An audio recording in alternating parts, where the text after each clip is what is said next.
Attending a game at Notre Dame Stadium is an unbelievable experience for every Irish fan. That being said, the atmosphere inside the stadium doesn't always make for the best home field advantage. So, what can Notre Dame do to improve the game day experience? That's next.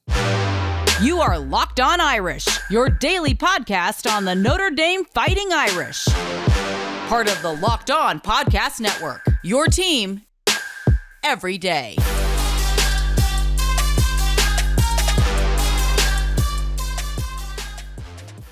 Welcome to Locked On Irish. It is Wednesday, July 19th, and thank you for making this your first listen of the day. As always, you can watch a full episode on YouTube or listen wherever you get your podcast. If you're watching on YouTube, please take a moment to like this video below and subscribe to the channel. Or if you're on the go and listening to the podcast, please rate, review, and subscribe there as well. I'm Tyler Wojciak, and I'm the host. I graduated from Notre Dame in 2018 and have been podcasting about the football team since 2020. I'm also a producer covering college football at the Fox Sports headquarters in LA. And in just a few moments, I'm going to be joined by Luke Smith, my former co-host on a podcast we used to do called Sons of Saturday, to come together and fix the Notre Dame game day experience once and for all. I've been asked in a couple different mailbags to share things Notre Dame should do to enhance the fan experience, but I think it's such an important topic that it required a full episode to discuss. And look, we all know that Notre Dame Stadium is one of the most iconic venues in college football. That's not debatable, and there are a lot of really great things about the experience inside the stadium and in the lead-up that make every home game an awesome experience. But I think we can all agree that sometimes the atmosphere just doesn't live up to the moment. And I don't have to remind you that Notre Dame has been invaded by imposing fan bases in the past, most recently against Georgia in 2017 and even Cincinnati in 2021. Let's be honest, both instances were really embarrassing. It's been a big topic again this offseason with Ohio State coming to town in September. So I think we need to put a stop to it once and for all and make sure the game day experience at Notre Dame is at the level it should be, which is among the very best in all of college football. Fortunately, Luke and I have plenty of ideas on how to make that happen, so let's bring him in. All right, Luke Smith is back with us here, and who better to come on to discuss all the ways Notre Dame can improve the game day experience than a guy who's been to more games than anyone I know who's around my age. So I'll start with this. What's the best environment you've ever experienced at a college football game, starting with the lead up through the end of the game? I think it's gotta be that Georgia game in 2019, to be honest. And just everything about that day was a lot of fun. I mean, we had a bunch of friends from school who had rented this massive Airbnb outside of Athens a little bit. So we started the day there. And then once we got to the campus, there were I thought the tailgate lots at UGA did a really good job. They were on grass, which was, I thought, a little bit interesting just because I guess Notre Dame does have that, but we're accustomed to the joy slots here. But those tailgates were fun. And then the game itself, I mean, I think it was at the time the biggest crowd in Sanford Stadium history, and it lived up to that. And even though a lot of people thought going into that Notre Dame didn't have a shot in that game, going into the last possession, they had a chance to win it on the last drive. So I think it's got to be that one. Some honorable mentions. Gone to Alabama twice. One of those was Alabama versus Texas A&M. It was 1-6 in 2016. That was a pretty awesome atmosphere, but what I remember coming out of that is Alabama beat them by like 30, and walking out of that stadium, it was kind of just like Sunday mass had just ended for Alabama fans because they were so accustomed to just pounding top 10 teams. So that was just kind of a jarring realization for me, like, oh, this is what these guys do every week. But from that perspective, I think it's got to be that Georgia game in 2019. That Georgia game in 2019 was special. Up until that last drive. That was a really cool experience. You mentioned the tailgate. I think Athens, the town itself, it has the reputation of being one I of, forgot. if not the Actually, best. that's the tailgates I was trying kind of almost overselling. We went to bars before the game, and those are even more fun. I'm not really used to doing that before college games, and that was a lot of fun. It was, and it wasn't packed, like to the point where it wasn't fun. There's certainly a lot of people inside the bars there, but it was never to the point where you're like, all right, this sucks. I got to get out of here. You had space to breathe. So that one's up there for me as well. Outside of Notre Dame, I'd also put in there Alabama LSU 2019, but I can't really count that as like a normal game because that was I think LSU might have been. It's 1-2. Yeah, 1-2. Joe Burrow, Tua Tagovailoa, and that was like the biggest game of the season. Hell, Donald Trump was at that game, so that's up there. But I think the circumstances in that game carried that a little bit more because, like you said, Alabama at this point, they just are so used to winning and winning big that it takes a lot. It takes a 1-2 matchup to get the stadium really going. I went to a Tennessee game a long time ago now, 10 years ago, in 2013. That was really, really cool. It was a noon game. That was the only thing I didn't like about it, but they did the checkered stadium, like striped orange and white throughout the stadium. That was really cool. They ended up beating South Carolina, and that was at a time when South Carolina was actually good. They had Jadeveon Clowney, and the fans just cared so much. Even though it was a noon game, they probably started tailgating at like 6 a.m. And then inside of the game, they played Rocky Top a million times. Now, the common denominator in some of the games we mentioned is that they were big-time matchups. And obviously, every game is not going to be a huge matchup. So when we go through some of the ideas today and how we think Notre Dame should enhance the stadium experience, we're just referring to most just games in general. It doesn't have to be the biggest game. It doesn't have to be Toledo at home. It's really just some different things. So let's start off with the pregame and the tailgate. What do you think Notre Dame can do to enhance the tailgate experience? To be honest, and I do have a couple ideas, but I think Notre Dame's tailgating scene is among the best I've ever experienced. And I've heard that from people that have come to games, who have gone to games at other schools, that they often feel that Notre Dame does a really good job. And I think what's cool about the tailgating scene at Notre Dame is that, at least for us, usually we're in that joy slot, we're always in that joy slot. There's a bunch of different tailgates you can bounce around to. It's super walkable, and it's a good mix of being a lot of fun, but it can also be a really family atmosphere at the same time. It doesn't feel like an NFL tailgate where you have, 60-year-old guys in bear suits drinking since 8 in the morning. Yeah. Yeah. So and fighting each other. There's obviously people having a good time putting drinks back, but then you'll also look around and there's like little kids throwing football around. So I think it's a good mix of that. And you can really kind of bounce around and see a lot of people in a short span of time, just going from tailgate to tailgate. Unless you're out in like Whitefield, I don't know what the hell goes on out there, and I never want to know, because that's just so far from the action. But anyways, I don't know. But if I did have to improve anything, I have just a handful of times. They have a security company, and by they I mean Notre Dame, that they employ for these weekends. And a couple of times I've seen them come up to tailgates and ask them to turn music down or something like that, when it just doesn't really need to be turned down, which I think is like, it's probably in the same vein as what you have ushers telling people to sit down. Just so unnecessary. Don't really need that. I've never seen that. That's interesting. Oh yeah, I've seen it a number of times. Now I get it if it's like pole 3 or whatever, where like all the athletes used to have their tailgates, and you have like hockey kids like jumping on top of pickup trucks and it's out of control. Like I get that sometimes that might need it, but when it's a family tailgate, it's a bit much. Yeah, I agree with you. And you're right. Notre Dame has plenty of good tailgate spots. There's some underrated ones. There's the one on the Burke Golf Course I've heard is pretty fun. A little bit underrated. It's one of the cheaper ones I think you could do as well. Maybe that's changed in recent years. But there's some really good ones. And before they started building up so many buildings and apartments and condos around the campus, those used to be some prime spots as well. So I think people have had to adjust in recent years. But I agree. I think the tailgating's awesome. The family atmosphere makes it great. And don't get me wrong, you could still have a really good time and get a little rowdy in the tailgate lot. So one of my first things I think Notre Dame has to do to enhance the tailgate experience is they need more porta potties outside.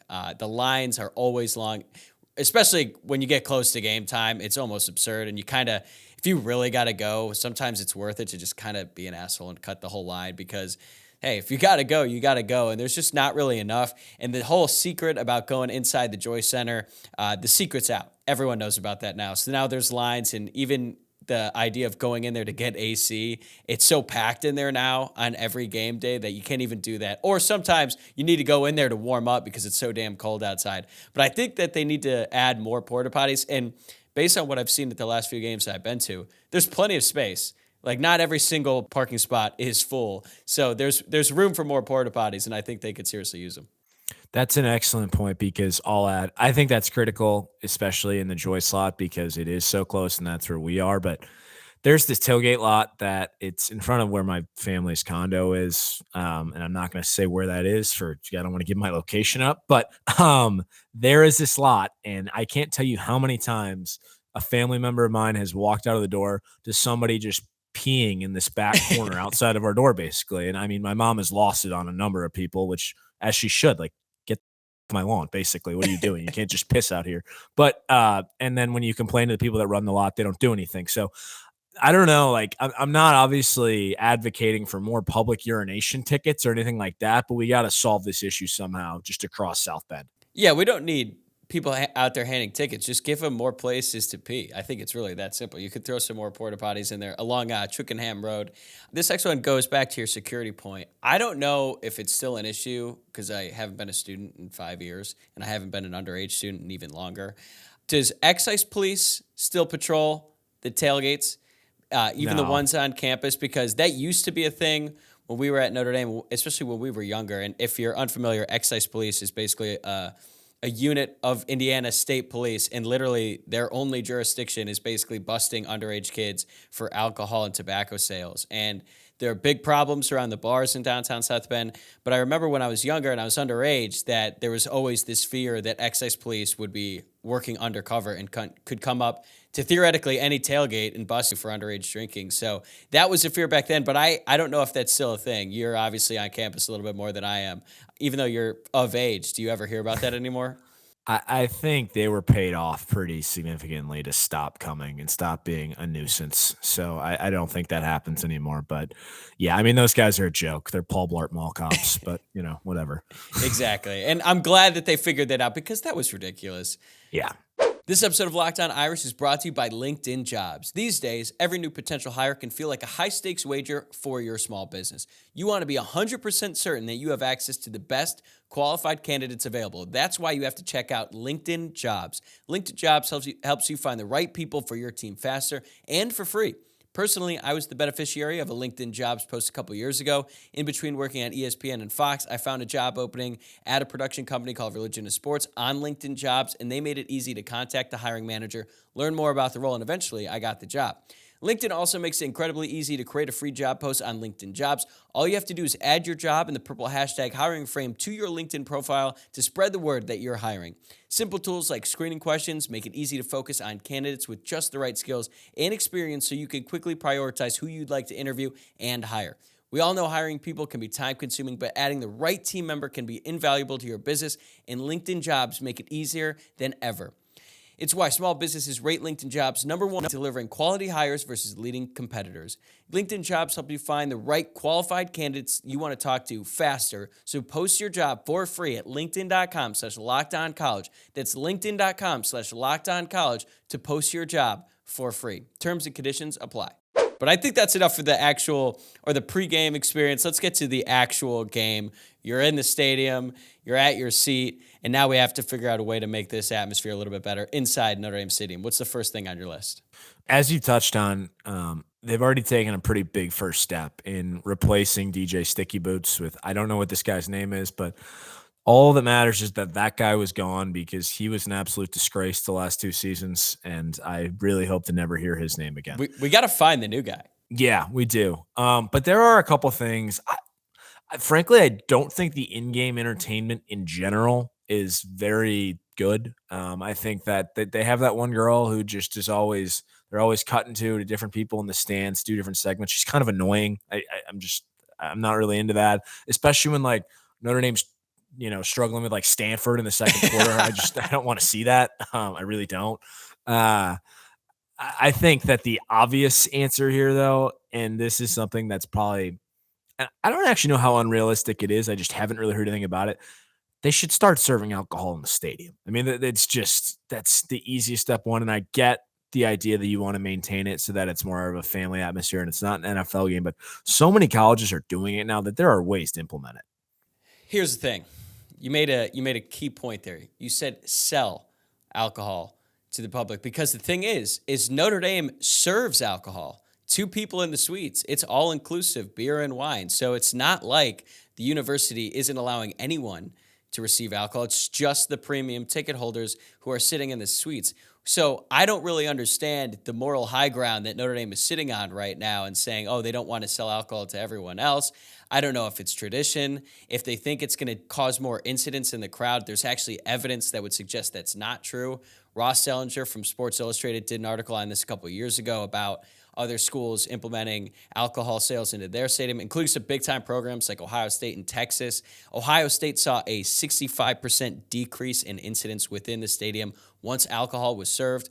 Oregon saw a 49% decrease as well. And I think this just goes back to when people know that they're going to be able to get alcohol when they're in the stadium, they do less binge drinking before the game. Like, I can remember countless times when I was younger and I was about to go into the game, we're like, all right, well, we got to chug these beers real quick because we're not going to be able to get any when you're inside. That is way more dangerous than drinking at a normal pace once you're in the stadium and just buying beers, which, by the way, Notre Dame would profit off of those alcohol sales. So I really don't understand the case not to do it. Yeah, I guess that's true. I mean, yeah, the pretty people seats, you can get it up there. You're right. So I guess that's a good point. I kind of honestly thought that when they rolled out that partnership with Guinness 3 years ago, just prior to the pandemic, I thought that they had planned to, do it in the 2020 season. But here we are, 2023, haven't heard anything. I've also, like, there's this urban legend that when Notre Dame Stadium was built, I forget who it was, but basically some of the people that were, very involved in the decision making there mandated that alcohol was never going to be served in the stadium. And the claim is that the scoreboard where Foley's Club is and then the suites, those are all like a foot off the stadium, like the original stadium. So they claim that that's their loophole. It's not Notre Dame Stadium. Again, this is just like some urban legend. I don't have any facts, but I have heard that said before. Have you heard anyone recently from the university, whether it be Jack Swarbrick, Father Jenkins, have they ever come out and explained why they won't do it? Why they won't sell alcohol to the general public, but they'll allow people in the suites to have all-inclusive beer and wine throughout the game? Because I couldn't find anything. I don't think I have, and I don't honestly know that I've ever seen it asked either, though. Yeah, it's weird because it seems like it's an easy money grab for Notre Dame to do. They'd make a bunch of money off this, just like every other school has, because Notre Dame owns Notre Dame Stadium. It's not like some schools who have to share all the revenue that they generate within inside and with the concessions. Like, Notre Dame would really only be splitting those sales with whoever the vendor is. They'd get to keep everything else. So it's a great way to make money. As I mentioned, I think that the risk that you think you're taking by selling alcohol and you think that, this is going to cause a more, not just raucous environment, but less of a fan-friendly thing, I don't think that's the case. And if you go in the student section after a game, like when you walk out and all the students leave, there's alcohol in there. The students are going to figure out a way to get it in one way or another. So I just think it makes it more accessible, or maybe more accessible isn't the right term, but it just makes for a safer environment. I really can't see an argument on the contrary at this point, especially knowing that the university is giving alcohol already inside the stadium during these games. Well, and the other thing, and it's definitely, it's a student thing. That is why they're not doing it, as I'm thinking this through in my head. Because when I went to the Billy Joel concert there, they sold alcohol. When they had the Garth Brooks concerts there, they sold alcohol for that. They did that when they had that soccer game a couple years ago there too. So it's clear that it must be a student thing. But I think that there are ways to, maybe the student section, you don't sell alcohol outside the student section, make it more difficult for them to get it. And then, there's just like at any Major League Baseball game, you have to show your ID to get a wristband. I know I've seen it when I went to Virginia for a game. It was kind of a weird system. They did it where like they marked a tally on your wristband. And I think you're only supposed to get 3 beers or something. Now, of course, the loophole of that was you could just take the wristband off and get another wristband, but that's at least how they handled it. Yeah, like Notre Dame could easily just avoid selling alcohol around the freshman and sophomore sections. And then they just put them up near the juniors and seniors so that way, if any underage kids are trying to get alcohol inside the stadium, they'd have to go to the junior and senior area where they'd probably stick out like a sore thumb. And two, the lines would get like a lot longer, so then students wouldn't be able to get alcohol. So I don't understand the point. And there was an article actually from the Notre Dame Student Mag a couple of years ago that I want to read. Quote, "If the sale of alcoholic beverages can increase margins for stadium concessions, boost attendance, and is permitted at non-football events and among premium ticket holders at all times, why does Notre Dame still cite tradition as the reason preventing alcohol consumption during football games?" The answer is they shouldn't be. And I think that's it. I think that summarizes everything we've been trying to say. Yeah, absolutely. All right, give me your second idea. My second idea is, and I've said this on a previous edition of this show, but I think that they really are butchering right now how the team runs out of the tunnel. So they do this thing where they start playing The Boys Are Back by the Dropkick Murphys, and they show some highlights. And it's like everybody's jacked up, they're standing up, they're ready to go. And then it slows down and they show the prayer in the locker room. and then they play Hell's Bells, which is a really weird juxtaposition right after watching a prayer. Just have them run out to the boys are back. Like, the stadium is jumping up and down when that happens, and then they kind of lose some energy because it's so drawn out. So I think I've said that for a couple of years now. I think they would get a way better reaction just right out the jump from the fans if that's how it was done. Yeah, I'm with you. I don't understand why you want to show the prayer in between those moments, because no one's getting jacked up during that prayer time. And when the players come out of the tunnel, it's one of the most exciting moments in the entire game. And I don't know why they're trying to mix it up and go high and then low and then high again. I don't really get that at all. So I'm with you. Here's my second thing, and I'm sure it's one that a lot of people think about in fixing the problem with people standing versus people who want to sit in the crowd. And I actually think that there's a solution to this. One, I think Notre Dame should bring back the take a stand spelled STA capital ND. Take the stand initiative, bring that back, and more things like Irish wear green when it makes sense. Like, let's not do Irish wear green against Cal, especially when we're 0-2. We should have nixed that last year. And then sort of in conjunction with this, reserve an area in the crowd for people who need to sit. Because I think there's a big difference between people who want to sit and people who actually need to sit. Like, I'm not saying we should alienate the people at Notre Dame who graduated 50 years ago and served in the military and they physically can't stand anymore. Like, I understand those people still want to go to games. They have every right to. If they love Notre Dame, they love everything that it stands for. Welcome them into the game, but reserve a section in the crowd for them so that they're not just dispersed around the general public. And then you create these conflicts where people who want to stand are right in their way. It interrupts both of their experiences. And I just think there are real solutions to this problem. Yeah, it's actually okay. So I just thought about that because they used to do this 20 years ago. 2002, they had a section they called Alumni Alley. I'm looking at it right now, and it was a limited quantity, all standing cheering section. And it was adjacent to the student section. And the idea was that it would elevate the atmosphere in the stadium. I guess they went away from it after that year. But that year they started out 8-0. So you would have thought that it probably had some good effects. But they did actually used to do that. They had like a designated area where if you wanted to stand the whole game, like the student section does, you could stand right there. Yeah, it just giving people who want to do these things a place to do them. I think the people who want crazy the whole game, they don't need to be on the 50-yard line lower level. Odds are they probably don't want that. They just want to be in the crowd and have an effect on the game. And I think that's a great way because, one, you're catering to the people who do want to stand. They're not interfering with the people who don't. And then on the inverse of that, the people who need to sit down, they have a place to go. I wouldn't put them super close to the action. I'd probably put them in like a corner of the end zone, maybe away from the student section. But I think you should be able to allow both of those fans, hopefully more people who want to stand than want to sit, that you should offer them the opportunity to do that in the game and then enjoy the game how they want. I agree. And it also goes with just kind of, and I will preface this with saying some ushers are actually great and they don't care. They just want to watch the game, but some get a little bit of power and they just really want to make it miserable for everybody. That needs their performances and just, I don't know, reign of discipline or range of discipline need to be reevaluated constantly. They should have like a scorecard where you can, after every game, and I know they send out surveys. I don't know if there's like an usher component on that, but there should be, and that should be audited a little bit more closely. Yeah, like you've got usher stats. Like, why did this guy put 18 kids in the drunk tank and the next guy put in 6? Maybe it's not where that guy is. Maybe he's just a little power hungry. I agree. I feel like sometimes the ushers do get a bad rap because they're enforcing rules that they didn't put into place. Right. But I do think ushers could be a little bit more lax, and a little bit understanding to the game. I think most of the time, especially in these like stand versus sitting conflicts, when they go to that area, they're probably just going to side with the majority in that section.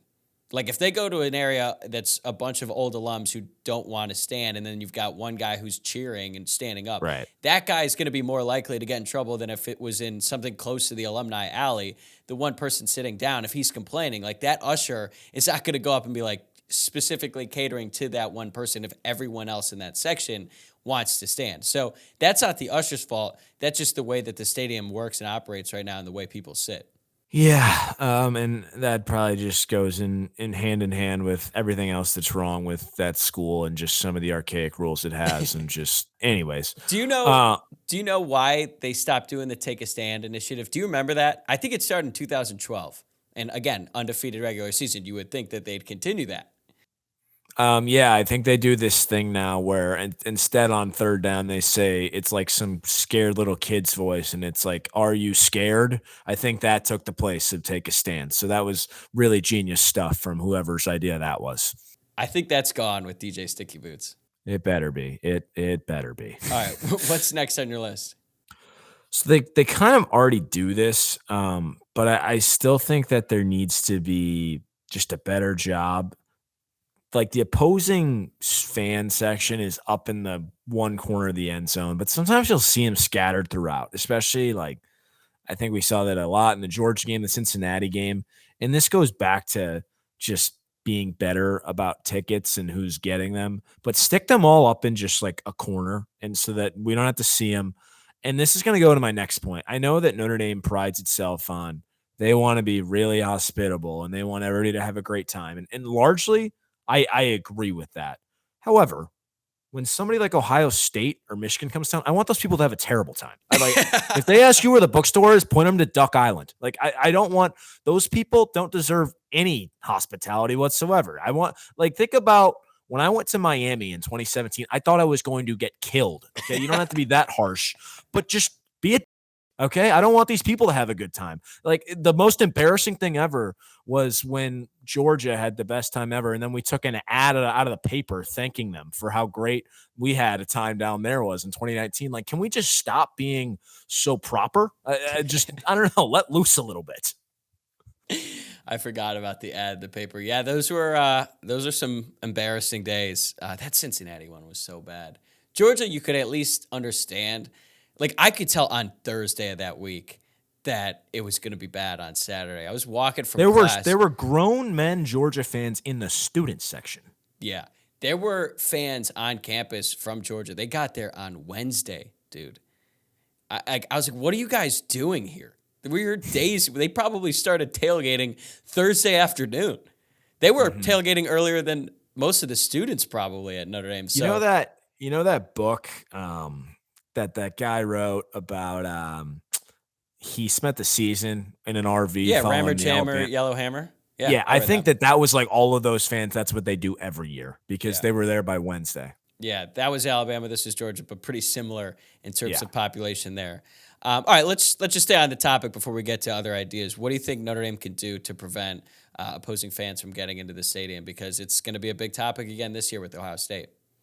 So I've looked into this a little bit, and we kind of talked about it off air about kind of what some other teams have done, and we've seen this actually in kind of recently. The Tennessee Titans, when they were playing the Bengals in the AFC playoffs, did something where you couldn't transfer tickets until an hour before game time or something like that, which made it a lot more difficult to obviously, if it's just some like season ticket holder, like, oh, I'll make a quick buck. That makes it a lot harder to do. You have like an hour window to actually sell. The other thing I saw, and this was kind of interesting, I thought, this was somebody that used to work in ticket sales. They were talking about how for a playoff hockey series, they were working for a franchise and they looked at their list of identified broker emails and made sure that they could take out as many as possible. And today there's probably more mature data on mobile ticket transfers indicating who buys tickets compared to who attends games. And I know that this isn't as easy because some tickets are bought directly from Notre Dame and not just like on the secondary market, but that's where those are going to be sold for the most part. And I think that if you audit that more closely, and then you punish these people and say, hey, you're never going to be able to buy a ticket again because you sold your ticket to an Ohio State or a USC fan, maybe that'll have some swaying power here. Yeah, I could see both those options working. The not allowing people to transfer the tickets until an hour before the game is probably really effective. I'm sure it was met with a lot of opposition, but for the job that I was trying to do, I think that'd be really effective. And look, there's going to be Ohio State fans in the game no matter what, because if they're willing to pay a fortune, they're going to find a way in the stadium. That's just the way it is. And we all accept that, but it can't be a literal takeover. like it was against Georgia and like it was against Oklahoma way back in the day, and then Nebraska before that. That just cannot happen. All right, and I think that there's measurements that could be taken, like the ones you just mentioned.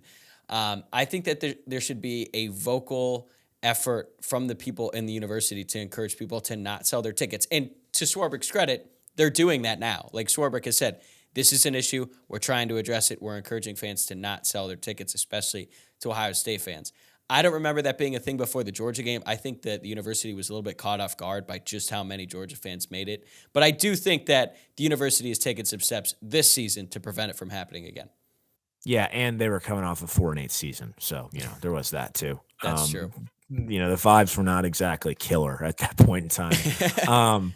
But it's insane that he has to say that. But some of these Notre Dame people, it's embarrassing. But whatever. That's a separate issue. What I will say, like there's a lot of room for improvement, and we've mentioned a bunch of those. But I think that largely Notre Dame fans do a really good job in big games. Like that Clemson game last year, everybody was engaged. It was an awesome game. People were standing most of the game. It was really loud. It was a tough place to play. I think Clemson fans got taken out of it pretty early.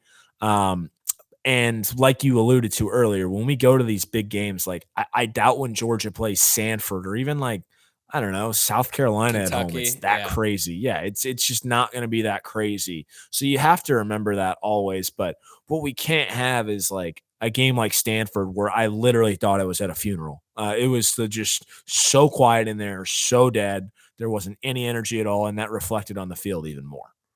I was going to say that Notre Dame really does well during night games that should be night games. Like Clemson should have been a night game. It was against a top 5 team.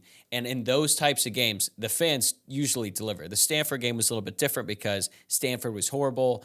I don't think anyone wanted that game to be at night. It shouldn't have been in the primetime slot anyway. And then the fact that Notre Dame played so poorly at the start just really sucked whatever life was in that stadium out in that very moment. But you and I have talked about this before. The most fun game we've ever had inside that stadium was probably 2017 Notre Dame USC. Notre Dame had been playing a ton of night games up to that point.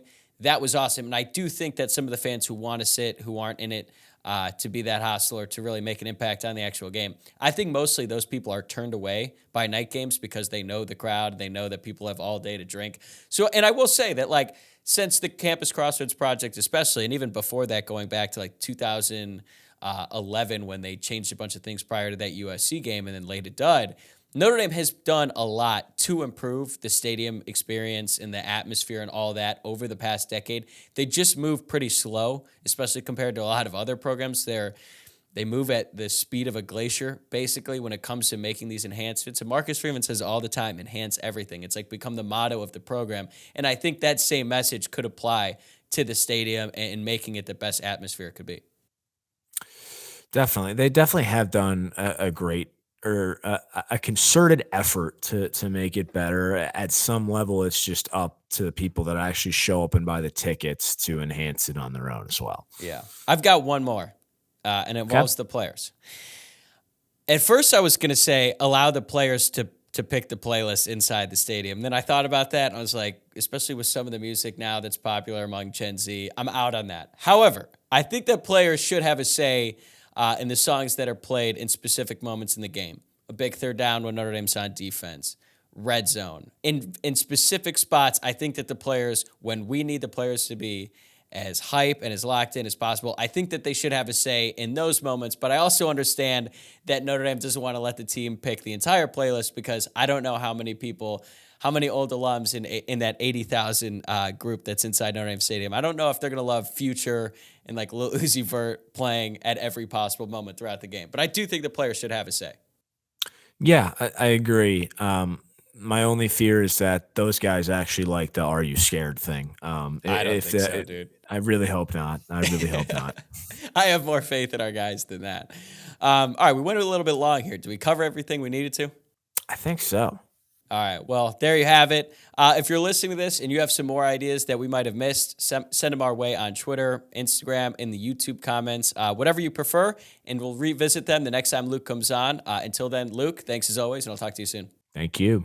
All right, that's a wrap for this episode of Locked On Irish. I hope you guys enjoyed my conversation with Luke, and thanks again for making this your first listen of the day. On the way out, remember to subscribe on YouTube or wherever you get your podcasts, and follow the show on Twitter at Locked On Irish, on Instagram at Locked On Irish Pod, and my personal Twitter account at Tyler WOJCIAK. I'll see you guys tomorrow.